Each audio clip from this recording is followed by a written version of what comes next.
Press the bell icon and never miss an update from Teli Masala. ये है मोहब्बतें के set पर जहां सारे एक्टर्स एक हैप्पी फैमिली की तरह रहते थे। आज उसी सेट पर दो एक्टर्स के बीच हुआ घमासान झगड़ा। अब आप सोच रहे होंगे कि आखिर ये है मोहब्बतें के सेट पर ऐसे कौन से दो एक्टर्स हैं जिनके बीच हुई लड़ाई।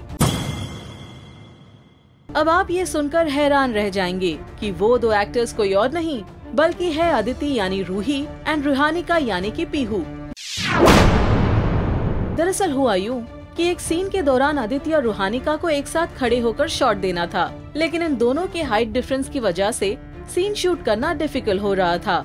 उसके बाद रुहानिका को एक स्टूल दिया गया जिस पर खड़े होकर हाइट डिफरेंस कम किया जा सकता था, लेकिन फिर भी रुहानिका की वजह से अदिति को काफी रीटेक्स देने पड़े,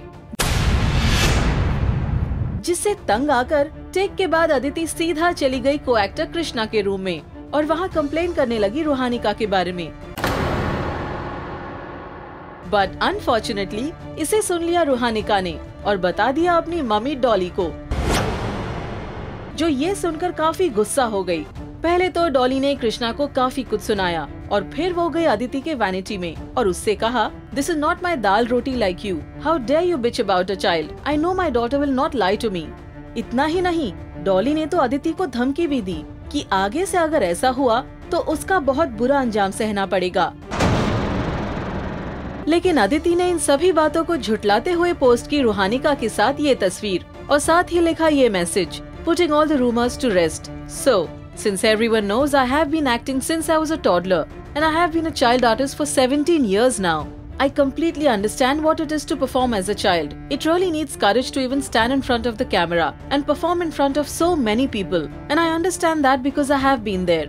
Ruhanika is a mind-blowing child actor and I have always appreciated her for being a child like this, with such brilliant acting skills. And if people out here know me, they should know that I respect and love people who are younger and elder to me, because that is what my mother has taught me. There is no possibility on earth that I can even say one word against a child like Ruhanika, who has been so dear to me. If someone has misheard or misunderstood something, I can't help it. Whoa! ये matter तो कुछ ज्यादा ही serious हो गया। आपका क्या कहना है इस बारे में? बताएं हमें कमेंट्स के जरिए।